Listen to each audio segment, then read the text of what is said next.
अस्सलाम वालेकुम guys, hope you are doing well. ठीक है, welcome back to YouTube channel. अच्छा, आज हम डिस्कस करेंगे कि यूनिवर्सिटी ऑफ वेनिस में कैसे एप्लीकेशन करते हैं। ठीक है, जैसे आप जानते हैं यूनिवर्सिटी ऑफ वेनिस इटली की यूनिवर्सिटी है, पब्लिक यूनिवर्सिटी है, रैंकिंग भी अच्छी है। ठीक है, तो इनमें काफ़ी सारे हमारे पास इंग्लिश के प्रोग्राम हैं, but the thing is that ये बहुत लिमिटेड टाइम के लिए ओपन होते हैं, उसके बाद क्लोज हो जाती है। मोस्ट ऑफ द टाइम ये जस्ट 1 वीक के लिए ओपन होती है। ठीक है, तो इसमें हम स्टार्ट करते हैं और इसकी रिक्वायरमेंट भी चेक कर लेते हैं वन टू वन की इसमें क्या रिक्वायरमेंट है, एप्लीकेशन कैसे प्रोसेस करते हैं। ठीक है, एंड तक। तो फर्स्टली आपने गूगल ओपन करना है और लिखना है कि अप्लाई यूनिवर्सिटी ऑफ वेनिस। ठीक है, आपके सामने ये पेज ओपन हो जाएगा। देन आपने फर्स्ट लिंक पे ही जाके इसको क्लिक करना है। ठीक है, और जब व्हेन यू क्लिक आपके सामने ये प्रोफाइल ओपन हो जाएगी। ठीक है, ये मैंने ऑलरेडी ओपन किया हुआ था, दिस इज द रीजन मेरे पास सामने ये ओपन होगी। बट अगर आपने फर्स्ट टाइम ओपन करें तो आपके सामने इस तरह प्रोफाइल ओपन होगी। आपके सामने ये दो ऑप्शन आएंगे। फर्स्ट ऑप्शन आएगा application not require a visa, और सेकंड आएगा एप्लीकेंट रिक्वायरिंग अ स्टडी वीजा। ठीक है, आपने सेलेक्ट करना है एप्लीकेंट रिक्वायरिंग अ स्टडी वीजा। ये होता है for international student, just like Pakistani है, इंडियन है, बांग्लादेश है, तो इन लोगों के लिए होता है। ठीक है, ये आपने सेलेक्ट कर लेना है। उसके बाद आपने जाना है फाइंड अ प्रोग्राम। ठीक है, और फाइंड अ प्रोग्राम पे जाके आपने आपका कोई भी कोर्स है, ठीक है, आप बैचलर के स्टूडेंट हो, देन आपने बैचलर्स पे क्लिक करना है। और ये आपने फिल्टर लगा देना एकेडमिक या 2025 एंड 2026 इंग्लिश। ठीक है, और फाइंड प्रोग्राम आपके सामने ये ओपन हो जाएगा। यहाँ पे साइड साइड पे मेंशन है कि एप्लीकेशन की जो डेडलाइन है वो 9 जनवरी है। ठीक है, 2025। ठीक है, और 1 o'clock 13 पे यूरोपियन रोम के time according to Rome time, जो कि इटली का कैपिटल है, उसके अकॉर्डिंग ये क्लोज हो जाएगा। ठीक है, कोई भी कोर्स है, बिजनेस का कोर्स है, कंप्यूटर साइंस का कोर्स है, आपने क्या करना है, मोर इन्फॉर्मेशन पे जाना है। और मोर इन्फॉर्मेशन पे जाने के बाद आपने देखना है कि इसकी रिक्वायरमेंट्स क्या है। ठीक है, मेंशन है tuition fee 1300 per year tuition fee है। 30 यूरो आपने एप्लीकेशन फ़ी पे करनी है। ठीक है, और आपकी यहाँ पे रिक्वायरमेंट है कि आपकी 12 ईयर एजुकेशन कंप्लीट होनी चाहिए। ठीक है, मिनिमम जो रिक्वायरमेंट है आपके पास इंग्लिश टेस्ट होना चाहिए B2 लेवल, जैसे आइल्स हम कहते हैं 5.5 पे B2 लेवल मेंशन होता है। ठीक है, यहाँ पे मेंशन है कि you can apply to this program even if you have yet to obtain a language certificate, but you will need to provide one is order to complete your enrolment. ठीक है, और यहाँ पे मेंशन है जो bachelor के student है उनके लिए कि एडमिशन रिक्वायरमेंट ऑनलाइन टेस्ट होता है, टोल सी टेस्ट होता है। वो आप लोगों का टेस्ट होगा, मैन एप्लीकेशन सबमिट हो जाएगी, आपके पास टाइम डेडलाइन सब मेंशन होगा, आपकी ईमेल पे आ जाएगा टोल सी टेस्ट के बारे में। ठीक है, और उसके बाद ये आप लोगों ने you requirement requiring a visa. ठीक है, रजिस्टर देम सेल्फ, ये जो EU के लिए है, और जो टोल सी टेस्ट होता है वो होता है नॉन EU के लिए, जो इंटरनेशनल स्टूडेंट है, और उसकी फ़ी होती है 30 यूरो। ठीक है, अच्छा, इसमें कुछ कोर्सेज ऐसे हैं जिसमें सेट भी रिक्वायर कर रहा है। ठीक है, पर बैचलर प्रोग्राम के लिए तो यहाँ पे आपने अपनी प्रोग्राम की डिटेल लाजमी चेक कर लेनी है कि आप एलिजिबल हो या नहीं हो। ठीक है, ये नीचे सारा प्रोग्राम का स्ट्रक्चर बताया हुआ है कि आपका करियर अपॉर्चुनिटी क्या होगी जब आप कंप्लीट कर लोगे कंप्यूटर साइंस या डाटा साइंस। ठीक है, उसके बाद हमारे पास आ जाता है मास्टर प्रोग्राम। अब मास्टर प्रोग्राम के लिए ऐसा आइल्स या टोल्स टेस्ट की रिक्वायरमेंट नहीं होती। उसके लिए ये होता है कि आपके पास B2 लेवल है इंग्लिश का, इंग्लिश प्रोफिशिएंसी सर्टिफिकेट, तो वो भी यूज़ हो जाता है। ठीक है, सेम आपने फ़िल्टर लगाना है मास्टर के लिए और फाइंड अ प्रोग्राम कर लेना। ठीक है, यहाँ पे आ जाता है इंटरनेशनल रिलेशन। अच्छा, यहाँ पे जो इंटरनेशनल रिलेशन का जो कोर्स है उसके लिए उन्होंने सीमिया रिक्वायर किया हुआ है। ठीक है, जब आप जाएंगे मोर इंफॉर्मेशन पे तो आपके सामने ओपन हो जाता है। सेम लाइक इसकी भी डेडलाइन 9 जनवरी है, और यहाँ पे आप एप्लीकेशन पे जाते हो, और मिनी सबसे मेन चीज़ जो आपके पास होनी चाहिए, आपका जो मिनिमम CGPA 70% होना चाहिए।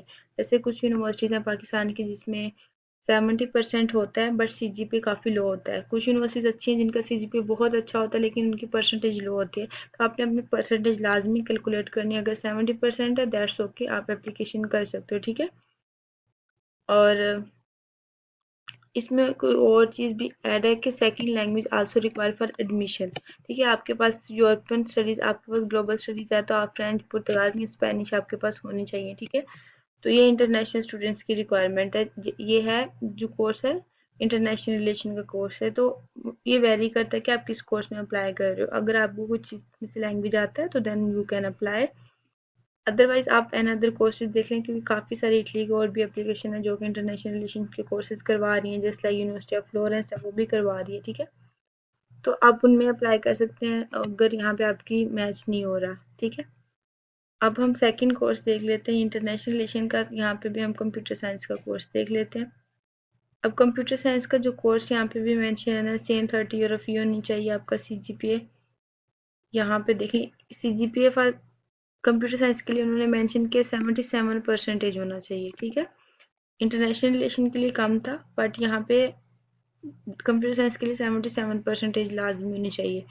तो हर प्रोग्राम की डिफरेंट रिक्वायरमेंट्स हैं, तो अकॉर्डिंग टू दिस आपको अपनी एप्लीकेशन करनी होगी, ठीक है। यहाँ पे इंग्लिश, वहाँ पे B1 था अनदर लैंग्वेज का, ठीक है। B2 नॉलेज ऑफ इंग्लिश आपके पास होना चाहिए, और आपके पास एक अपना मोटिवेशन लेटर भी होना चाहिए, ठीक है। और ये आपके पास आगे फिर डिग्री ऑफर मल्टीपल क्राइटेरिया, इसमें आर्टिफिशियल इंटेलिजेंस है, साइबर सिक्योरिटी है, सॉफ्टवेयर डेवलपमेंट है, ये आप देख सकते हो, ठीक है। आप 1 to 1 आपने सब पे जाना है और यहाँ पे आपने अप्लाई नो करना है, ठीक है। अप्लाई नो करेंगे तो आप, अगर आप न्यू स्टूडेंट हो तो फिर आपके सामने आ जाएगा एक पेज ओपन होगा जहाँ पे मेंशन होगा I am a new applicant. आपने अपना ईमेल आईडी ऐड करना है और उस पर लिंक चला जाएगा ईमेल आईडी पे, वहाँ पे आपने क्लिक करना है। आपके सामने 4 वर्ड का एक कोड आ जाएगा, वो आपने एंटर करना है, अपना नाम मेंशन करना है, तो देन आपने पासवर्ड सेट करना है, तो आपका लॉगिन हो जाएगा, ठीक है, इजीली। सो ये ऑलरेडी लॉगिन था, जैसे इंटरनेशनल रिलेशन का कोर्स मैंने किया था। यहाँ पे हम इसकी रिक्वायरमेंट देख लेते हैं। ये देखें इसकी जो रिक्वायरमेंट थी, जस्ट आप ये देखें इंटरनेशनल रिलेशन है। एडिट एप्लीकेशन पे हम जाते हैं जब, सो इंटरनेशनल रिलेशन की, तो यहाँ पे चेक लिस्ट होती है, ठीक है। मेन चीज़ चेक लिस्ट, जैसे ये कंप्यूटर साइंस का MA कंप्यूटर साइंस किया हुआ है, यहाँ पे आपने क्लिक करना है कि आपको किस में जाना है। साइबर सिक्योरिटी आप एक जस्ट वन क्लिक कर सकते हो, और उसके बाद इंफॉर्मेशन मिनिमम, ये आपने I check the specific requirement आपने चेक की हुई है कि कितनी परसेंटेज रिक्वायर्ड है, जैसे कंप्यूटर साइंस में 77 है वो आपने बताना है, ठीक है। और मिनिमम CG पे रिक्वायर्ड जो है ये आई चेक, ठीक है, ये आपने मेंशन करना है। इसके अलावा B1 जो आपके पास है, तो लेकिन सेम लाइक आप, ये इंटरनेशनल रिलेशन के स्टूडेंट्स के लिए, ये आप लोगों के लिए नहीं है जो कंप्यूटर साइंस के लिए, इंटरनेशनल स्टूडेंट्स के लिए, ठीक है। अगर आपके पास नहीं है तो आप यहाँ पे अपनी स्टेटमेंट दे सकते हो कि मैं इनमें से मेरे पास कोई भी नहीं है, और आप अपना B2 लेवल इंग्लिश का अपलोड कर सकते हो, जस्ट इंटरनेशनल रिलेशन के जो स्टूडेंट्स हैं, ठीक है। और फिर आपने अपने डॉक्यूमेंट्स ऐड करने हैं, अपना पासपोर्ट ऐड करना है। ये simia, this is for international relation के प्रोग्राम के लिए चाहिए, ये कंप्यूटर साइंस के प्रोग्राम के लिए नहीं चाहिए, ठीक है। फिर CV ऐड करनी है, एप्लीकेशन फ़ी 30 € आपने पे करनी है, वीज़ा प्रोसेस आपने कहना है आई अंडरस्टैंड करना है, ठीक है। Merit based funding, thank you I have read this information, ठीक है, कि उन वो बता रहे हैं कि मेरिट बेस होगा, ठीक है। या आपने, यस, आपने ग्लोबल स्टडी यहाँ पे सिलेक्ट करना है, I have check minimum requirement I read the provide information, ठीक है, या आपने चेक कर लेना है। लेकिन कुछ जो रिक्वायरमेंट तो थोड़ी अलग थी, वो इंटरनेशनल स्टूडेंट्स के लिए थी, ठीक है। आपने अपना कॉन्टैक्ट ऐड करना है, अपना यहाँ पे अपनी प्रोफाइल कंप्लीट करनी है, यहाँ पे जाके अपना कॉन्टैक्ट कंप्लीट करना है। एजुकेशन यहाँ पे आपने अपनी कंप्लीट करनी है कि आपकी लास्ट ईयर की एजुकेशन क्या थी, ठीक है, वो आपने सब अपना ऑफिशियल नेम, प्रोग्राम नेम जिसमें आपने किया, लेवल ऑफ एजुकेशन, ठीक है, और यूनिवर्सिटी नेम आ गया, आपका प्रोग्राम हो गया। अगर आपकी डिग्री कंप्लीट है फिर भी आप अपनी कंप्लीट डिग्री का टाइम लिख दें, डिग्री का ड्यूरेशन कितना था, कंट्री, सिटी, स्टडी लैंग्वेज, ठीक है। यहाँ आप अपनी बैचलर एंड इंटर की आप ऐड कर सकते हैं, ठीक है। उसके बाद लैंग्वेज आपने बतानी है कि आपके पास अगर आइल्स है तो उसका लिख दें, अदरवाइज आपके पास नहीं है तो आप बता दें कि आपके पास इंग्लिश आती है आपको, एंड प्रोफिशिएंसी क्या है, B2, जस्ट ये। और कितने साल का एक्सपीरियंस है वो आप लिख देंगे, क्योंकि पाकिस्तान में अगर हम नॉर्मली कंसिडर करें तो 14 ईयर का हमारा इंग्लिश ईयर का एक्सपीरियंस होता है, तो आप वो यहाँ पे लिख सकते हैं, ठीक है। यहाँ पर आपने मोटिवेशन लेटर लिखना है जिसके 2000 करेक्टर होने चाहिए, उससे ज़्यादा करेक्टर नहीं होने चाहिए, ठीक है, मोर देन नहीं होने चाहिए। ये है इंटरनेशनल रिलेशन के लिए, ठीक है। और नीचे क्योंकि मैंने 2 सेलेक्ट किए हैं तो मेरे पास 2 आ रहे हैं, ठीक है। और सेम लाइक 2000 करेक्टर ही होने चाहिए। ठीक है, यहाँ पे आपने डॉक्यूमेंट्स अपने डॉक्यूमेंट्स की चेकलिस्ट यहाँ से भी देख सकते हैं। चेकलिस्ट को जब ओपन करेंगे ये इस पेज को, तो हमारे पास एक पेज ओपन हो जाता है, दिस वन। तो यहाँ पे भी सेम वही आ रहा है, अगर आप चेकलिस्ट पे जाते हैं तो सेम वही चीज़ है। ठीक है, बाकी अगर किसी को कोई कंफ्यूजन हुआ एनी एप्लीकेशन एलिमेंट, तो आप कमेंट में ऐड कर सकते हैं। Thank you so much.